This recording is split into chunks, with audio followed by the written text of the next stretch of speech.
This is Zeno of Elea, an ancient Greek philosopher famous for inventing a number of paradoxes, arguments that seem logical but whose conclusion is absurd or contradictory. For more than 2,000 years, Zeno's mind-bending riddles have inspired mathematicians and philosophers to better understand the nature of infinity. One of the best known of Zeno's problems is called the dichotomy paradox, which means the paradox of cutting in two in ancient Greek. It goes something like this. After a long day of sitting around thinking, Zeno decides to walk from his house to the park. The fresh air clears his mind and helps him think better. In order to get to the park, he first has to get halfway to the park. This portion of his journey takes some finite amount of time. Once he gets to the halfway point, he needs to walk half the remaining distance. Again, this takes a finite amount of time. Once he gets there, he still needs to walk half the distance that's left, which takes another finite amount of time. This happens again and again and again. You can see that we can keep going like this forever, dividing whatever distance is left into smaller and smaller pieces, each of which takes some finite time to traverse. So, how long does it take Zeno to get to the park? Well, to find out, we need to add the times of each of the pieces of the journey. The problem is, there are infinitely many of these finite-sized pieces. So, shouldn't the total time be infinity? This argument, by the way, is completely general. It says that travelling from any location to any other location should take an infinite amount of time.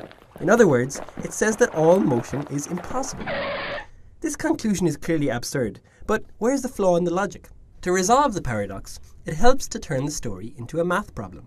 Let's suppose that Zeno's house is 1 mile from the park, and that Zeno walks at 1 mile per hour. Common sense tells us that the time for the journey should be 1 hour. But let's look at things from Zeno's point of view and divide up the journey into pieces. The first half of the journey takes half an hour. The next part takes 1/4 of an hour. The third part takes 1/8 of an hour, and so on. Summing up all these times, we get a series that looks like this. Now, Zeno might say, since there are infinitely many terms on the right-hand side of the equation, and each individual term is finite, the sum should equal infinity, right? This is the problem with Zeno's argument. As mathematicians have since realized, it is possible to add up infinitely many finite-sized terms and still get a finite answer. How, you ask? Well, let's think of it this way. Let's start with a square that has area 1 unit. Now let's chop the square in half, and then chop the remaining half in half, and so on. While we're doing this, let's keep track of the areas of the pieces. The first slice makes 2 parts, each with an area of 1/2. The next slice divides one of those halves in half, and so on. But no matter how many times we slice up the boxes, the total area is still the sum of the areas of all the pieces. Now you can see why we chose this particular way of cutting up the square. We've obtained the same infinite series as we had for the time of Zeno's journey. As we construct more and more blue pieces, to use the math jargon, as we take the limit as n tends to infinity, the entire square becomes covered with blue. But the area of the square is just 1 unit, and so the infinite sum must equal 1. Going back to Zeno's journey, we can now see how the paradox is resolved.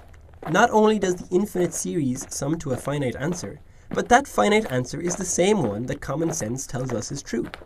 Zeno's journey takes 1 hour.